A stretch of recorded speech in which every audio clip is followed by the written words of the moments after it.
So ito mga ka-farmers yung itlog ng ating mga white leghorn na cross sa black australorp. So yan, nagkalat lang dito sa kanilang kulungan. So ito ay nangingitlog na, almost lahat na sila nangingitlog. Everyday din tayo nakakuha ng mga itlog dito. So madami na silang iniitlog. So ito ay purong puti itong nandito lahat. Dito naman sa kabila meron tayong dalawang ibang kulay. So mga RTL na po sila dahil nangingitlog na ito. Ito yung mga manok natin mga ka-farmers.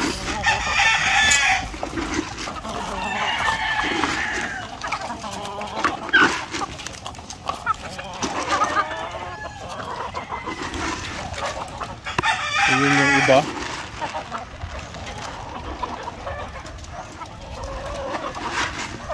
Ito yung mga asil natin na manok.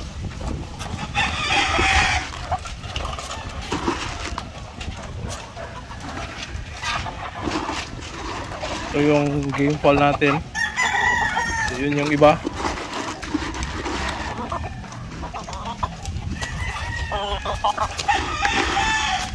Ito asil. Yan, mga asil yan.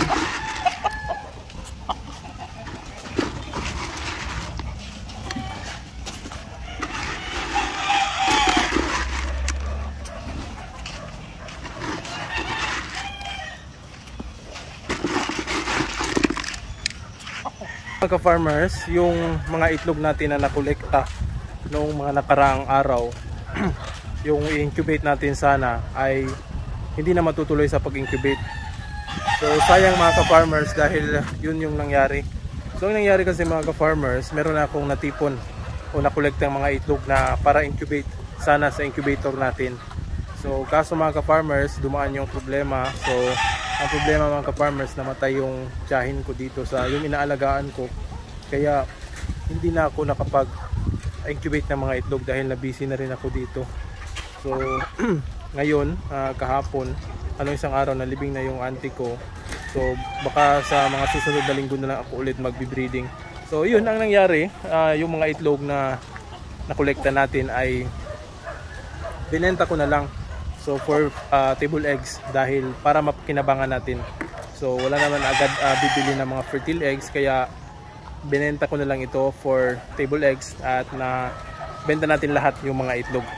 So yun, kukolekta lang ulit tayo ng mga itlog, panibagong mga yung fresh na itlog dahil mga siguro 5 araw lang talaga dapat na kolekta yung mga itlog bago natin ipasok sa incubator.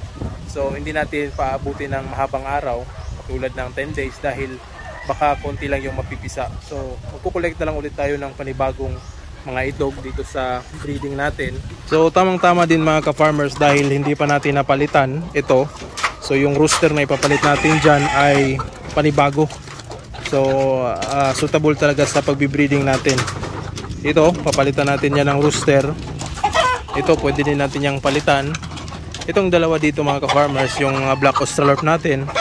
Yan at ito ay hindi na natin yan papalitan dahil nakaset na yan nung una pa lang. So siguro 2 linggo na sila dyan.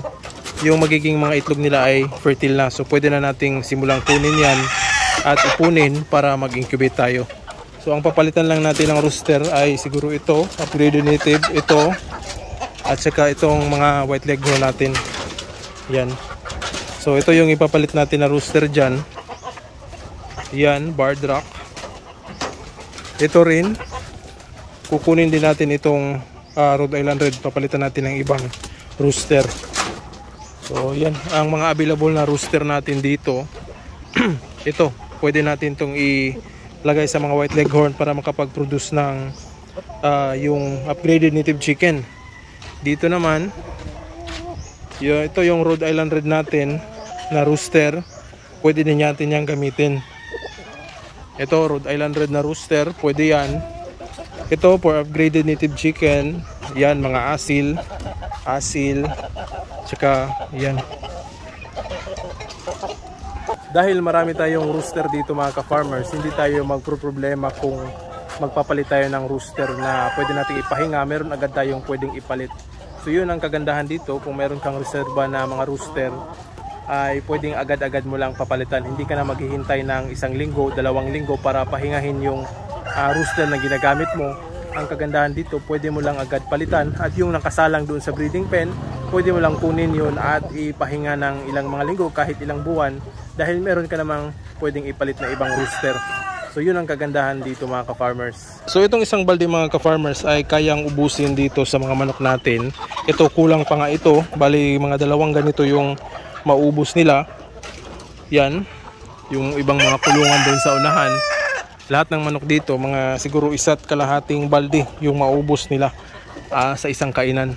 So ganun sila kalakas kumain dahil sa dami ng mga manok natin dito. So ito ipapakain muna natin. So yun, may itlog. Yan. So ito mga ka-farmers, meron tayong isang itlog ngayong hapon. Pwede na natin itong kolektahin para i-incubate. So bukas sana makakuha tayo ng maraming itlog para marami tayong ma-incubate. Ito naman yung isang batch natin ng mga Black Australorp. Ito yung mga itlog nila ngayong araw. Yan, malalaki. So lahat ito ay pwede na natin kolektahin para ilagay sa incubator. So napakaganda yung quality ng mga itlog. Malalaki, ang kakapal ng mga eggshell. So hopefully lahat ito ay fertile para mapipisa natin.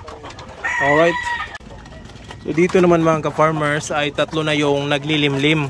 So dahil hindi pa natin napaliguan yung 2 noong unang naglilimlim, dahil sobrang busy nga natin, hindi tayo makapag paligo sa ating mga alagang manok, kaya nadagdagan ng 1. So ito 1, 2 at saka ito yung pangatlong naglilimlim.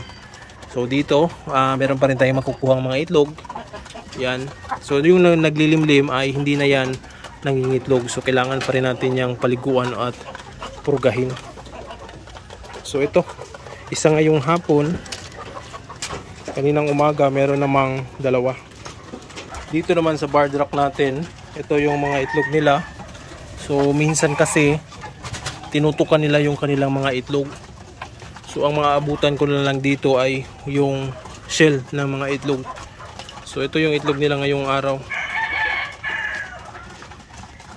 So yan sila. So ito naman yung white leghorn natin. Ang papangit ng itsura mga ka-farmers, yung balahibo nila. So dahil umulan ng 2 araw dito, kaya medyo maputik talaga yung kanilang mga balahibo. So same din dyan sa kabila. Yan. Ngayon walang itlog tayong makukuha. Kaninang umaga nakakuha tayo ng 3. So yun lang ang initlog nila. So dahil hindi natin masyadong natutukan ito mga ka-farmers, kaya nagkakaganito.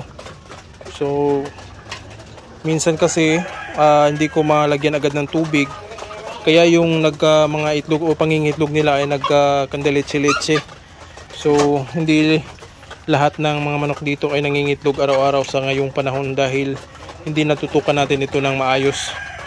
So sa mga susunod na araw ay aayusin natin yan at tutukan natin ito ng mabuti, papaliguan, alagaan natin ito ng mabuti. So ngayon ay medyo ayos-ayos na sila, pero kulang pa ito sa paligo. Yun o, nagugutom na. Ito yung mga manok natin dito sa pre-range. Hindi natin ito naatupag ng mabuti, kaya makikita nyo sa paligid na papabayaan na natin, hindi natin malinis-linis. So merong mga yan, palwa ng niyog na nahuhulog. So hindi pa natin yan nalinis mga ka-farmers dahil nga yun, busy tayo. So balang araw, sa mga susunod na araw, baka pwede na natin itong malinis at meron na tayong oras. So dito pinapakain pa rin natin sila. So far wala namang nagkakasakit sa kanila. So sa tingin ko ay ayos lang naman itong mga manok na ito. So yun, tamang patuka lang at yung tubig or supplement na binibigay natin ay ayos na sa kanila.